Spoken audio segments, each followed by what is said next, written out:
पद रत्नाकर का पाठ, पद संख्या 444, 444।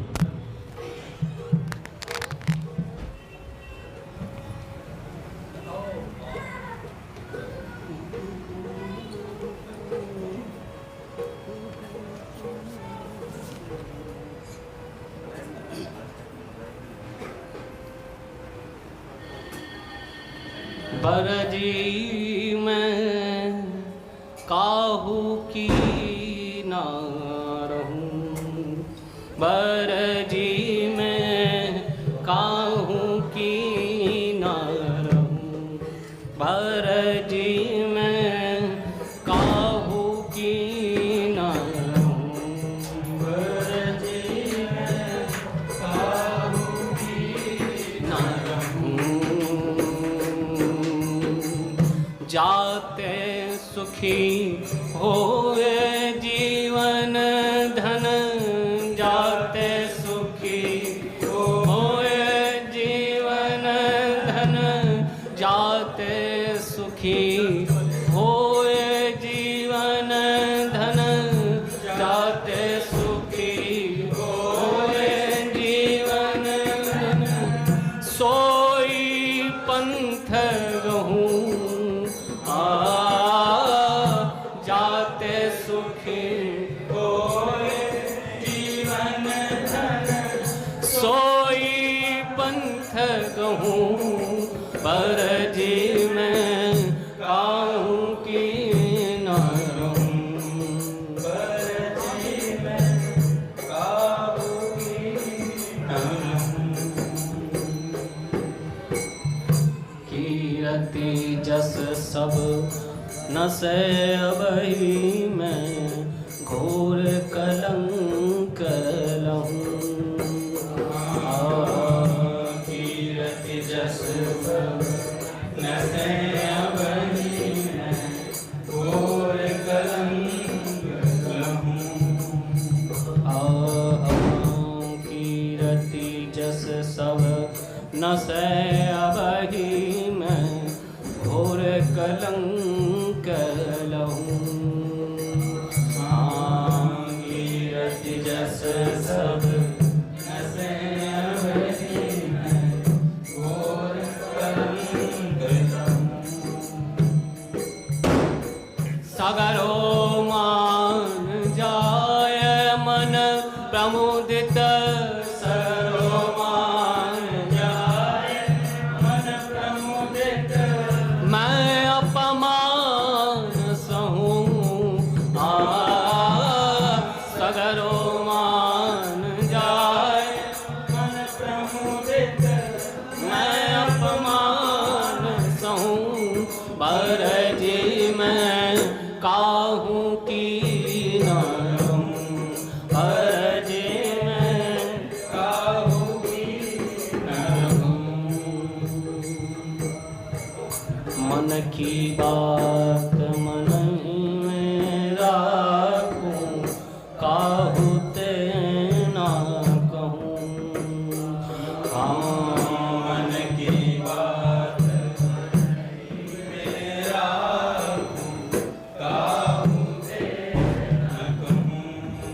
प्रभु मैं मन की बात मन में राखूं, काहू ते ना कहूं, मन की बात मन में राखूं, काहू ते ना कहूं। प्रियतम प्यारे ते मैं कबहूं, प्रियतम प्यारे ते मैं कबहूं, निज सुख ना चाहूं,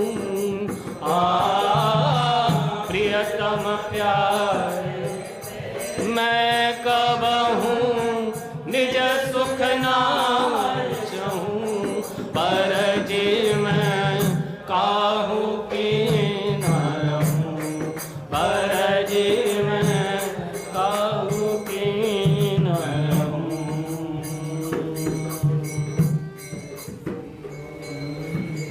कैसी हो स्थिति हो होए न मन में जगे छोड़ कबहू। कैसी हो स्थिति होए न मन में जगे हो, कैसी हो स्थिति होए न मन में जगे छोड़ कबहू। कैसी हो स्थिति होए न मन में जगे छोड़ कबहू। एकमात्र प्यारे के बल में, एकमात्र प्यारे के बल में निभाही बहुरी निबहू।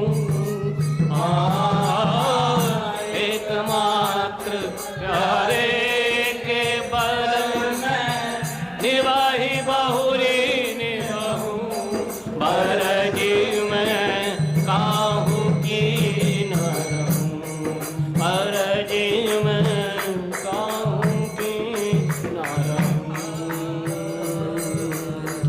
जाते सुखी होए जीवन धन, जाते सुखी होए जीवन धन सोई पंथ गहूँ। जाते सुखी होए जीवन धन सोई पंथ गहूँ। बरजी में काहू की न रहूं, बरजी में काहू की न रहूं। राधा राधा राधा राधा राधा बरजी क्या? राधा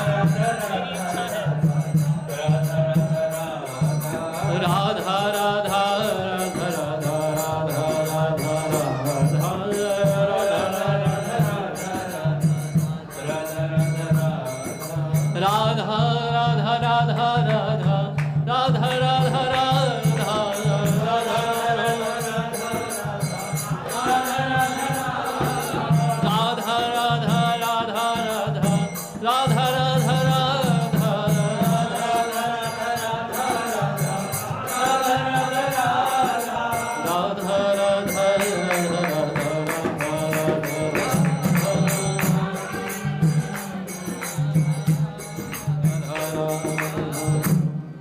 बरजी में काहू की न रहूं।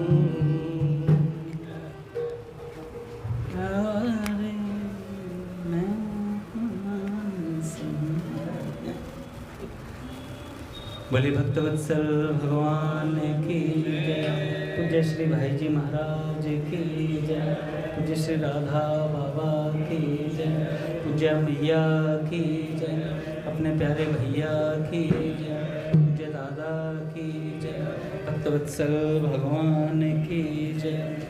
हरिबोल। बड़े सौभाग्य का क्षण है कि आज भी हमें सत्संग और कीर्तन का परम लाभ प्राप्त हो रहा है।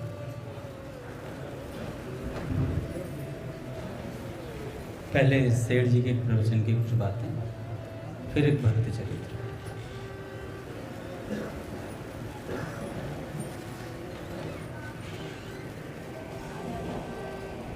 कल दिवाली, होली, दिवाली भी गई, अब छठ आ जाएगी, उसके बाद फिर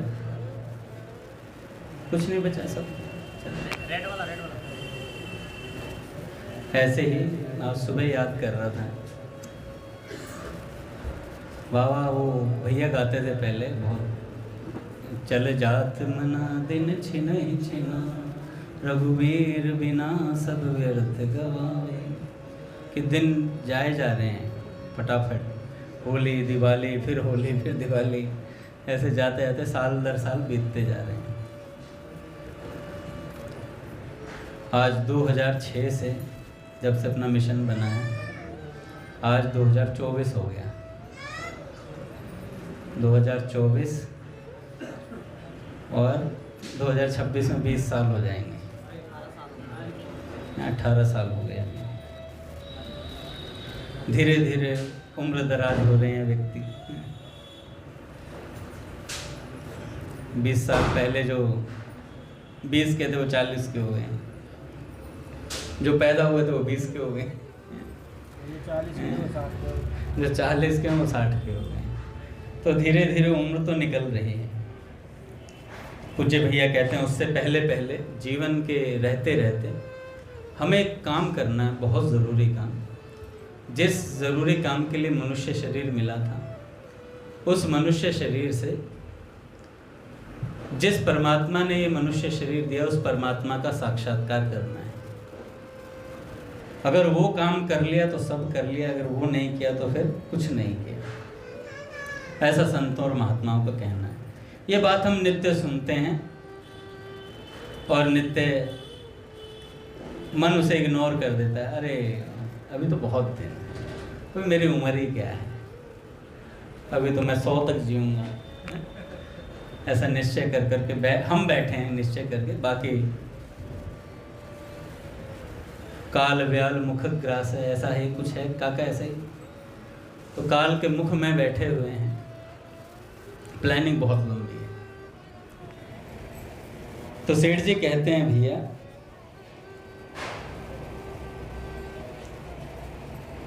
मनुष्य को 3 प्रकार की कमाई करनी चाहिए। मनुष्य को 3 प्रकार की कमाई करनी चाहिए। पहला, मन से भजन ध्यान। दूसरा, वाणी के द्वारा सत्य वचन, प्रिय वचन और नाम जप। तीसरा, शरीर के द्वारा परोपकार।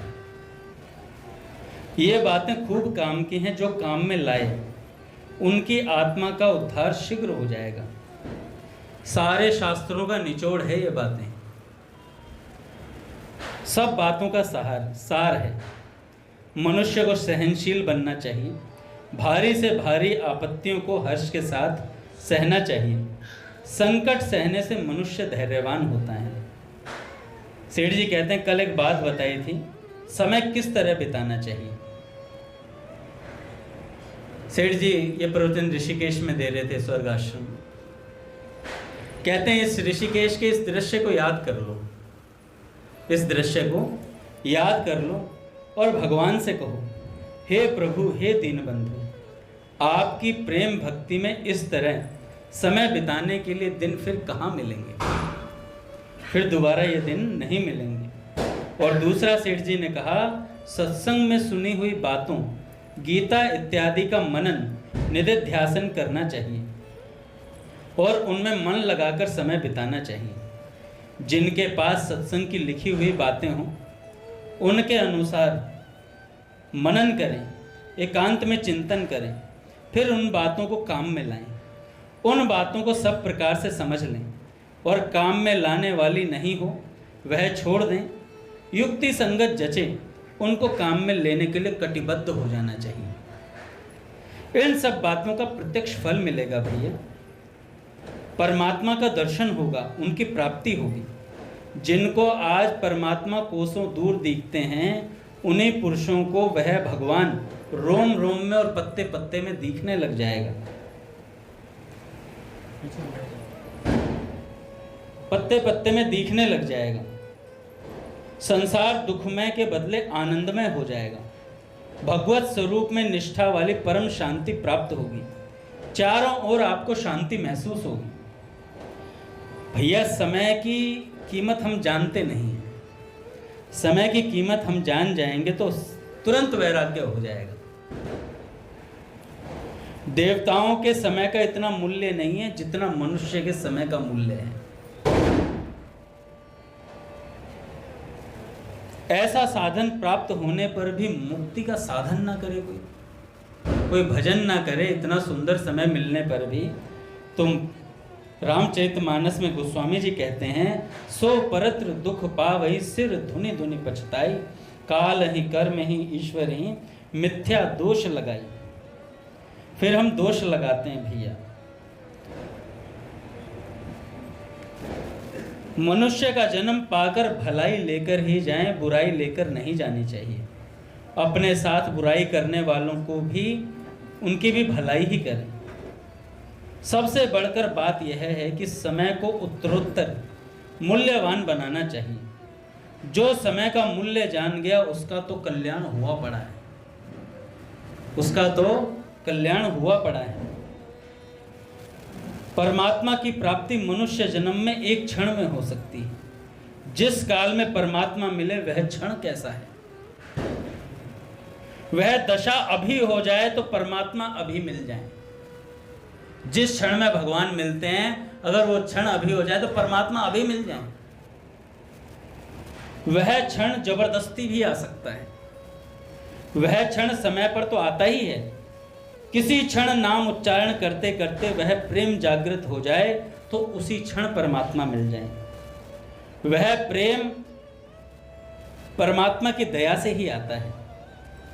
साधक तो उसके लिए रोना शुरू कर दे, परमात्मा से प्रार्थना करे, ख्याल करो परमात्मा की कितनी दया है। भगवान की ओर वृत्ति जानी, यह परमात्मा की हम पर कितनी दया कि हमारा मुख भगवान की तरफ है, कि हम भगवान को पाना चाहते हैं। ऐसी हल्की सी लालसा भी हमारे हृदय में है। अध्यात्म शास्त्र प्रचार वाली जाति में जन्म होना, यह परमात्मा की कितनी भारी दया है सज्जनों। और यहाँ भागीरथी का किनारा मिला हुआ गंगा जी का, यह भी परमात्मा की कितनी दया है। गंगा तट वट वृक्ष भगवत चर्चा, और यह गंगा जी की रेणुका जो मुख और नासिका के द्वारा पेट में जाकर बाहर भीतर से रोम रोम को पवित्र करती है। अच्छा, आप कहेंगे हम तो गंगा जी के किनारे हैं ही नहीं। तो ये सत्संग गंगा है जो पाप जन्मों के धो देती है। यहाँ पे भक्त लोग आते हैं, उनकी चरण रज जब वो कीर्तन करते हैं, उससे वो जो चरण रज उठती है वो हमारी नासिका के भीतर हमारे शरीर में प्रवेश करती है। नाम लेने वालों की चरण रज हमारे भीतर प्रवेश करती है तो हमारा सब कुछ पवित्र कर देती है महाराज। तो गंगा जी का जल बाहर भीतर रोम रोम को पवित्र कर रहा है। ऐसे देश में आकर वैराग्य ना होगा तो फिर कब होगा भाई? इससे बढ़कर भगवान की ओर क्या दया होगी, इससे बढ़कर क्या भाग्य उदय होगा। अगर परमात्मा की प्राप्ति न हो तो फिर क्या कहा जाए। जो न तरे भव सागर नर समाज अस्पाई, सो कृत निंदक मंदमति आत्मा हन गति जाए। इस प्रकार का सुंदर समाज मिलने पर भी परमात्मा की तरफ लगन नहीं लगी तो भैया आत्महत्या कर रहे हैं। एक सेठ जी थे, सेठ जी कहा करते थे कि भैया मेरे पास समय नहीं है। तो एक संत उन्हें मिले तो उन्होंने कहा भाई समय नहीं है। तो उन्होंने कहा महाराज से हमारे पे, आप संत लोग तो खाली होते हो, भजन करते रहते हो, खाली आदमी अब भजन करेगा और क्या करेगा, आप लोगों को तो पता नहीं दूसरे कितने व्यस्त रहते हैं। तो उन्होंने कहा अच्छा भाई देखते हैं। तो कहा चलो मेरे साथ चलो, मेरे को देखो मेरे।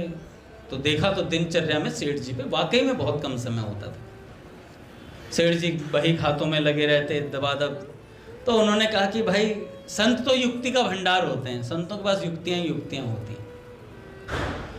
तो उन्होंने कहा कौन सा समय ऐसा है जिस समय तो बिल्कुल निठल्ला बैठा होता है। कह रहा महाराज मैं तो सोच में बैठता हूँ तभी खाली दिमाग रहता है मेरा। तो उन्होंने संत भगवान ने कहते सोच में राम नाम जपा कर, शौच में बैठकर परमात्मा का नाम लिया कर। अब वो सेठ जी लग गए भैया। सेठ जी पहले दिन राम राम राम करने लगे। अब उन्हें थोड़ा चस्का सा लग गया कि खाली आदमी अब पहले जैसा माहौल अब तो नहीं, अब तो मोबाइल लेकर बैठ जाते हैं आराम से हम लोग, है ना, वॉशरूम बैठे और अपना रील चला रहे हैं मोबाइल पे। सबसे ज्यादा राहु खराब है। और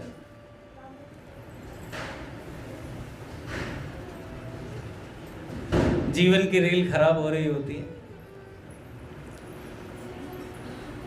तो सेठ जी के पास उस समय मोबाइल था नहीं तो कुछ देख सकते नहीं, तो उन्होंने संत की बात मान ली। संत की बात मानते ही कल्याण होता है। अच्छा, हमारे कई जो संसारी लोग होते हैं बाबा जी इनके पास काम ही क्या है। वाकई में काम ही ये है जो मेन है, जो मेन काम है वो उन्हीं के पास है, भजन करने का। अगर वो भजन ना करें, हिम पूज्य भैया बताते हैं हिमालय की कंदराओं में ऐसे ऐसे संत बैठे हैं जो इस प्रकृति को भी संभाल कर रहे हैं, इस प्रकृति की भी उनके तप बल से चल रही है काफी चीजें। तो संत ना होते जगत में तो जल मरता संसार। तो उन संत ने कही और उन्होंने सेठ जी ने बात मान ली। सेठ जी राम राम करने लगे, शौचालय में रस बन गया। धीरे धीरे धीरे धीरे सेठ जी को रस आने लगा। अब भैया वो शौचालय में बैठे और इतनी तल्लीनता से राम राम राम कर रहे हैं, खूब तल्लीनता से, मन प्रसन्न हो गया एकदम से। धीरे धीरे धीरे धीरे धीरे राम नाम में मन लगने लगा। पहले साधक जबरदस्ती करता है हर कोई काम, फिर धीरे धीरे मन लगने लगता है उसका।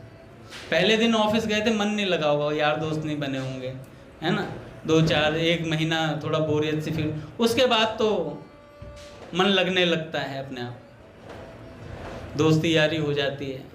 फिर लंच के टाइम घूमने जा रहे होते हैं। एक मेरे मित्र हुआ करते हैं, आप सब लोग जानते हैं, पुनीत भैया, जो हरियाणा से आते हैं। बाबा हमारा रोहिणी में जब मेरी जॉब थी तो उस समय बड़ा एक सत्संगी थे हमारे साथ, और एक और पुनीत भैया थे, एक रोमल नाम का लड़का था। वो दोनों बापूजी के शिष्य थे, तीनों ही थे, तीनों ही बापूजी के पास जाते थे। हम यहाँ पर अपने भैया के शिष्य। तो जब लंच होता था, लंच हम करते ही नहीं थे कभी, क्योंकि लंच हम जाते ही खोल देते थे। 9 बजे ऑफिस पहुँचे, 9 साढ़े 9 बजे, और जाते ही सब अपना खाना वाना सब खा लेते थे। कोई पराठे ला रहा, कोई कुछ ला रहा, सब खा लिया। उसका अरे लंच में क्या करते थे, लंच में एक दिन एक सत्संग बोलता था, बाकी सुनते थे, ऐसे नंबर लगा रखा था। और बड़ा सुंदर माहौल था भाई, वो गोल्डन पीरियड था हमारा। आज भी वो मित्र मेरे फोन करते हैं तो कहते हैं भाई वैसा माहौल अभी तक नहीं बना दोबारा। मैंने भाई जीवन के कुछ क्षण ऐसे होते हैं जो दोबारा नहीं आते। पट खुलेंगे महाराज। श्री राम जय राम, जय जय राम,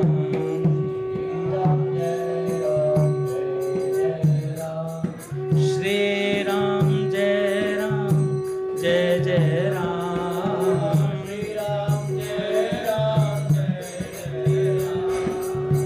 श्री राम जय राम, जय जय राम, श्री राम जय राम, जय जय राम, श्री राम जय राम, जय जय राम, श्री राम जय राम, जय जय राम, श्री राम जय राम, जय जय राम, श्री राम जय राम, जय जय राम, श्री राम जय राम, जय जय राम, श्री राम जय राम, जय जय राम, श्री राम जय राम, जय जय राम।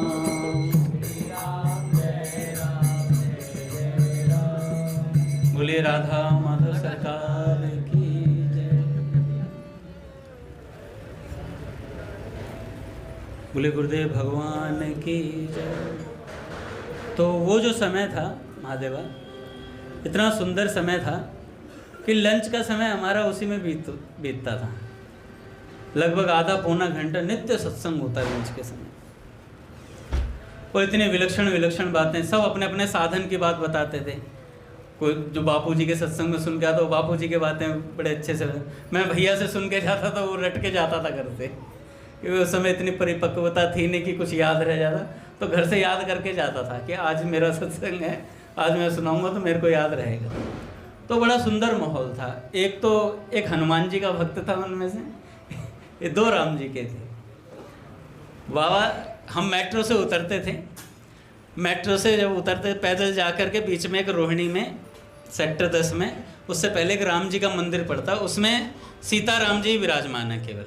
जैसे जानकी महल में अयोध्या जी में है, तो ऐसे सीताराम जी विराजमान हैं।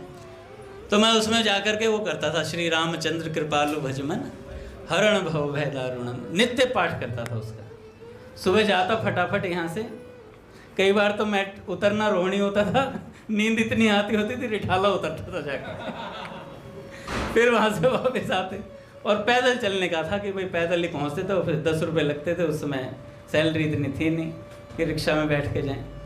तो जाता श्री रामचंद्र कृपालु भजमन करते हैं। अच्छा, देखा देखी कई लोग आते थे ऑफिस के मेट्रो से पैदल। तो एक बंदा और हो लिया मेरे साथ, वो करने लगा। फिर 2 हुए, 25 बंदे। हम श्री रामचंद्र कृपालु भजमन गा के ऑफिस घुसते थे, सारे के सारे। तो जब अंदर घुसे सब एक दूसरे को देखते थे, सेम कंपनी के बंदे थे हम सारे, क्योंकि धीरे धीरे सब मेट्रो से उसी तरफ जाते थे, तो एक ही रास्ता था। तो मेरे को देखा देखी वो भी घुस लिए, और फिर धीरे धीरे कारवां बढ़ता चला गया। अच्छा, अब क्या हुआ, मैं राम नाम की कॉपी लिखने का शौक था उस समय। बाबा आपको याद होगा कि क्या नाम है, वो बाबूजी थे गीता भवन में जो राम नाम की कॉपी देते थे, पति पत्नी थे दोनों, 40 सालों से राम नाम की कॉपियाँ लिख रहे थे। तो उनसे कॉपियाँ लेके आया था राम नाम की मैं। किसी ने देख लिया कि राम नाम की कॉपी लिख रहा है, उसने कहा इससे क्या होता है? मैंने कहा इससे जीवन सुधर जाता है और धन वन सब चीज़ें मिलते हैं। तो एक ने कहा कि अच्छा, नौकरी बदल जाती है इससे। मैंने भी उस समय भक्ति दिखाने का थोड़ा शौक सा था, मैंने कहा हाँ भाई, सब मिल जाता है भगवान के नाम से। तो मैंने कहा कॉपी दे दे मुझे। अच्छा, एक की लग गई, बाई चांस जैसे भी हुआ एक की लग गई। तो ऑफिस के मैनेजर तक ने कॉपी ले ली मेरे से।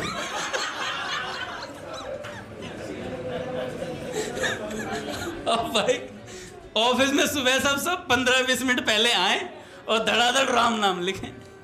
पता नहीं क्या हुआ, शायद ऑफिस के मालिक ने कैमरे में देख लिया। ये सब लोग आकर के लाल लाल से किताब लिखते हैं कुछ। मैं 1 ही साल नौकरी कर पाया, उन्होंने मुझसे कह दिया अमित आपको रिजाइन देना पड़ेगा। मैंने कहा यार, दूसरों को मिल रही है, मेरी खा गया राम नाम को।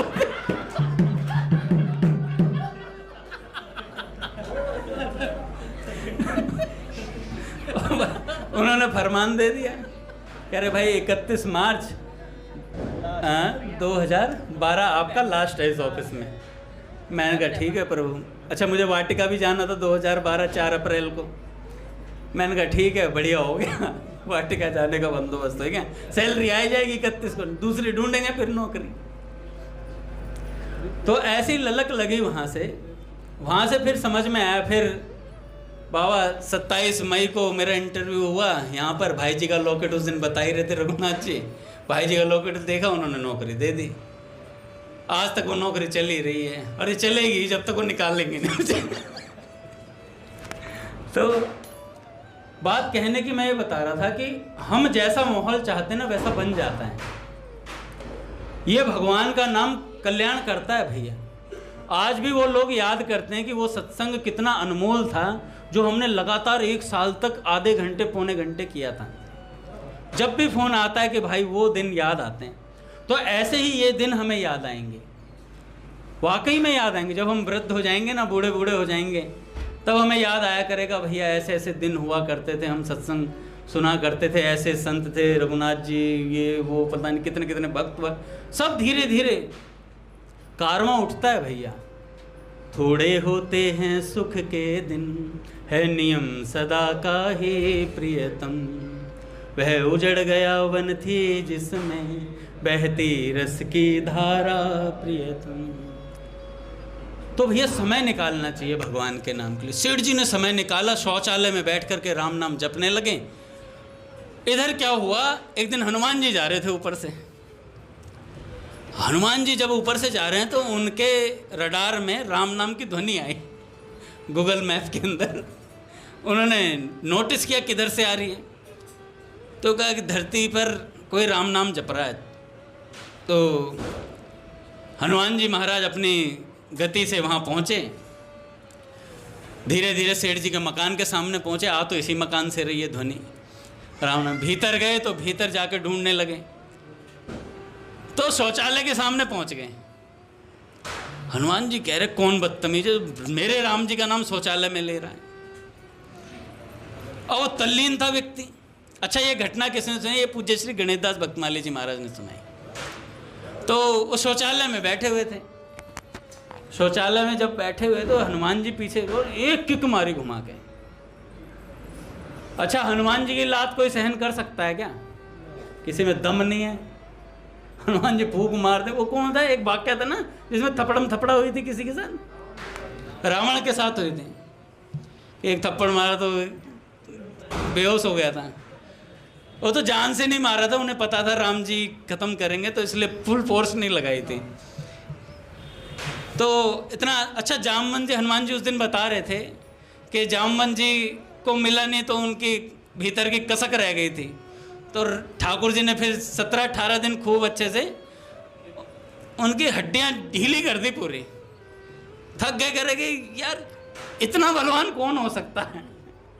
खूब अच्छे से जामवंत जी जब भी उछल के जाते थे युद्ध के लिए, जब राम जी का युद्ध चल रहा था तो आसपास के वानर कहते अरे यार आप बूढ़े हो, रहने दो, इग्नोर मार देते थे।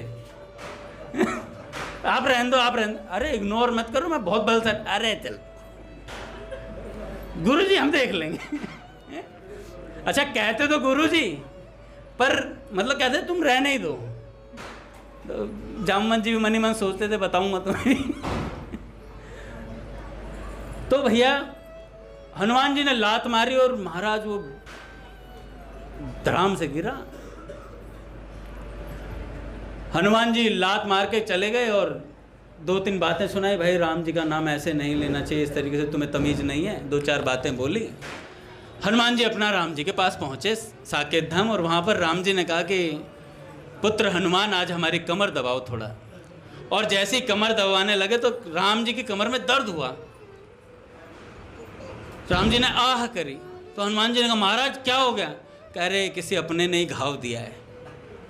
हनुमान जी कह रहे महाराज कितना ही अपना हो खत्म कर दूंगा, बस ये बताओ बंदा कौन है? वो बंदा कौन है जिसने लात मारी है? कह रहे हनुमान रहने दो, तुम जानकर क्या करो, कोई अपना एकदम खास है। हनुमान जी ने कहा प्रभु, बाबा उस दिन कहते रामचरितमानस, मेरे को तो लगता हनुमान चरितमानस है। उसमें पूरे हनुमान जी हैं। बिना हनुमान जी का कोई काम ही नहीं घटा। जब जहां आवश्यकता पड़े हनुमान जी आगे आ जाते हैं, और जहां यश लेना होता है वहां पीछे हट जाते हैं। यश नहीं चाहिए हनुमान, काम करके आ गए और कहते हैं प्रभु सब आपका करा धरा, हमने कुछ नहीं करा। तो राम जी ने कहा कि हनुमान तुमने ही मारी है। हनुमान जी के नेत्र भरे है। हनुमान जी ने कहा प्रभु मैंने कब, मैं तो ऐसा कर ही नहीं सकता। तो उन्होंने कहा कि तुमने आज एक नाम जापक की लात मारी है, और वो बेचारा तो प्राण ही नहीं धारण कर सकता था अगर मैं उसको अपने ऊपर नहीं लेता प्रहार को। तो नाम जापक की रक्षा मैं स्वयं करता हूं। तब हनुमान जी ने कहा कि प्रभु आज के बाद ये काम मुझे सौंपो, आज के बाद ये काम मुझे सौंप दो, साधु संत के तुम रखवारे। तब से हनुमान जी महाराज ने कहा प्रभु आप आराम से अपने लीलाओं में रहो, संतों की सेवा रक्षा मैं करूंगा अपने आप। तो भैया ऐसे संत की बात मानने से काम हो जाता है। अब हम सोचेंगे भाई वो जो लगन लगी थी सेठ जी के, वो सेठ जी की लगन थी, सेठ जी की लगन थी। सेठ जी ने राम नाम जपा, हनुमान जी मिले, उसके बाद कल्याण हो गया, और हनुमान जी ने उपदेश भी दिया उन्हें। काम तो वहीं से हो गया था जब उन्होंने संत की बात मान ली थी, काम तो वहीं से हो गया था। ऐसा ही होता है महाराज, संत की बात मानने से तत्काल कल्याण होता है। एक श्यामदास बाबा हुए जिनका मैं कई बार सुनाता हूँ। अच्छा चरित्र तो लाया था मैं अपने एक मधुसूदन दास बाबा जी का। अभी भैया शायद आएंगे नहीं, आज आएंगे फिर तो पूरा कर लेंगे। तो बात संत की बात मानने से हो जाता है कल्याण। एक राजा थे, राजा से जो राजगुरु होते हैं ना, तो राजा ने उनसे पूछा कि महाराज मेरे कल्याण का रास्ता बताओ कुछ।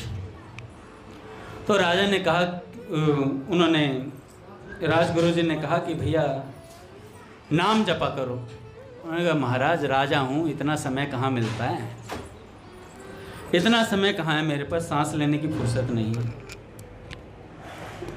आवाज़ आ रही है स्पीकर में उससे। सांस, हरि बोल हरि बोल। तो राजा ने कहा कि भैया सांस लेने की फुर्सत नहीं है, राज कार्य बहुत होता है। आप तो समझते हो राजगुरु जी, अब फिर भी आप कह रहे हो नाम जपो, कहाँ कर पाऊँगा मैं 16 माला। तो उन्होंने कहा सत्संग सुन लो। कह रहे महाराज जब नाम में रुचि नहीं तो सत्संग में कहाँ से रुचि होगी। तो उन्होंने कहा भाई गौ सेवा के लिए चले जाओ, कहीं चले जाओ, दान कर लो। कह रहे महाराज समय नहीं होता है। ये सबका नॉर्मल सा, सबका सामूहिक प्रश्न है कि समय नहीं है, समय नहीं है। सभी ये बहाना बना देते हैं। अब कहेंगे अंगद जी आपको क्या पता वाकई में समय नहीं है। समय तो बहुत है महाराज, अथाह समय है, समय ही समय है।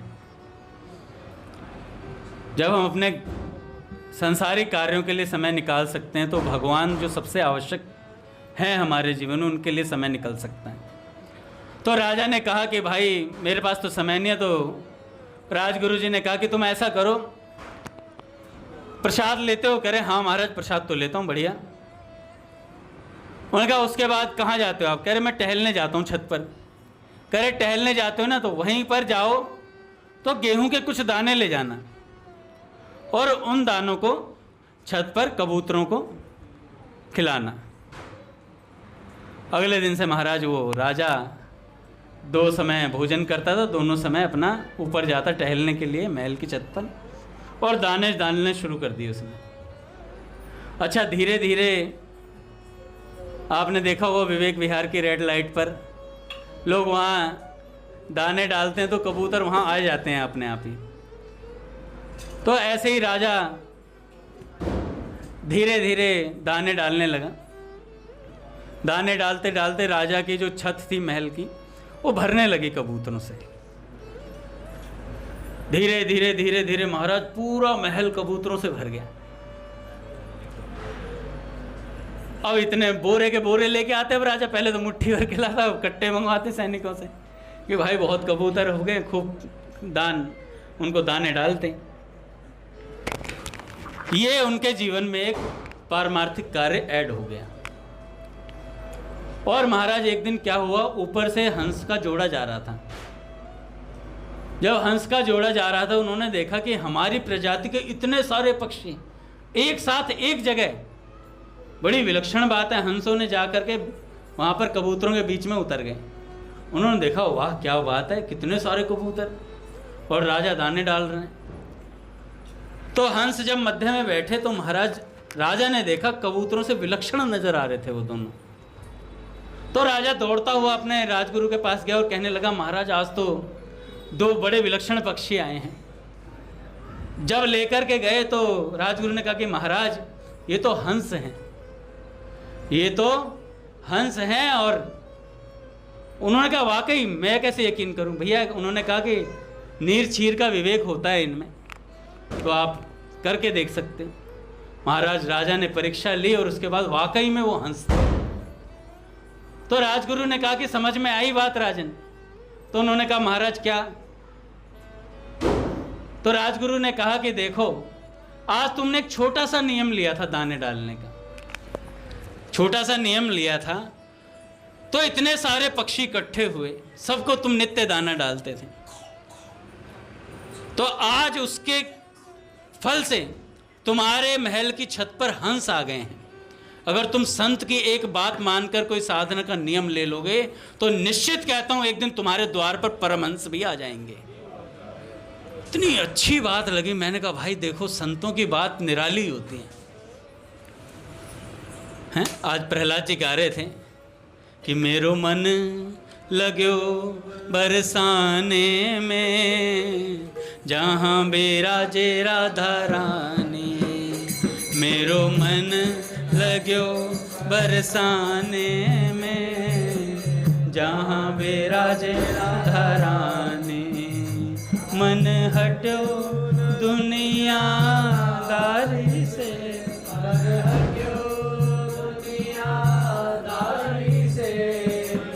जहाँ मिले खारा पानी, मेरो मन लगो बरसाने में जहाँ बेराजे राधा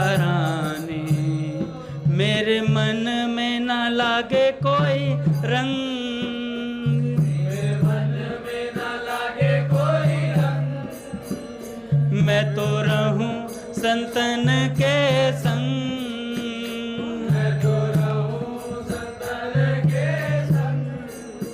ओ मेरे मन में बढ़त उमंग,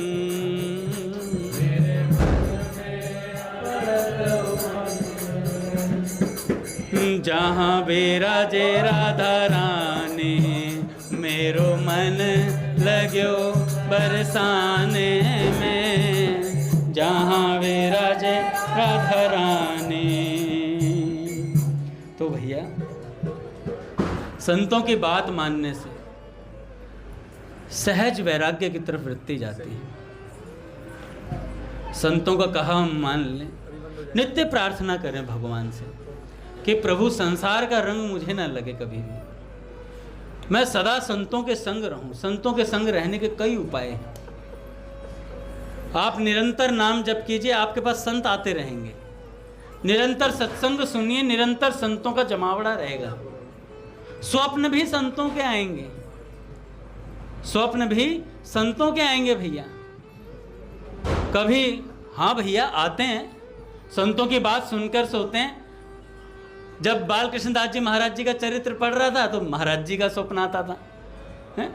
जब विनोद बाबा जी का सुन के सोता हूँ तो विनोद बाबा जी सपने में आते हैं।